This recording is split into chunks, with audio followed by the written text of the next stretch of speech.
नमस्ते अनुसेहरू सबैजनालाई। आज चाहिँ म तपाईँहरूमा फेरि पनि नयाँ भिडियो ल्याइसकेको छु। सो साथीहरू, उहाँ दिदी हुनुहुन्छ, उहाँ दिदीको दोष चाहिँ मैले कपडा सिलाएर तपाईँहरूमा देखाउँदैछु साथीहरू। अनि साथीहरू, मैले अघि नै कपडा चाहिँ कटिङ गरिसकेँ। अनि मैले यसलाई चाहिँ भट्टापर सिलाउनु पर्ने हुन्छ। मैले चाहिँ अब दिदीको जस्तै गलाको सेप चाहिँ देखाउनु पर्ने हुन्छ र त्यही भएर मैले चाहिँ घुमाइ सिलाउँदैछु।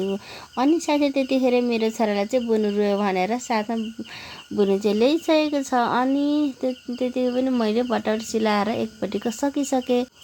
त्यसपछि मैले फेरि बच्चाको लागि जुत्ता अनि जामा हैन जामा छ, जामा अनि सुरुवाल पनि सिलाइसकेँ साथीहरू। यो चाहिँ सिम्पल जामा छ हैन, जामा अनि सुरुवाल सिलाइसकेँ। अब चाहिँ म यी सबै लुगालाई चाहिँ लगाएर आमासँग रेडी भएर आउँछु। हजुरले हेर्न सक्नुहुनेछ है।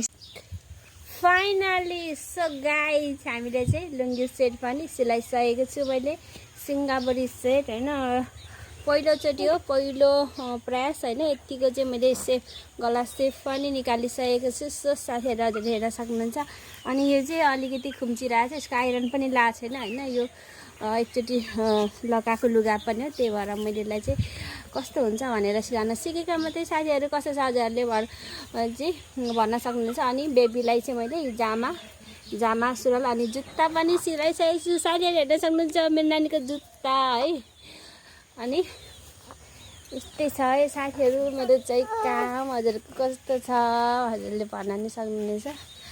मैले बेबीलाई माथि हेयरबिन चाहिँ पुगेन नि, अरू चाहिँ पुग्यो होइन, हेयरबिन पुगेन साथीहरू। यस्तै छ। Bye bye guys.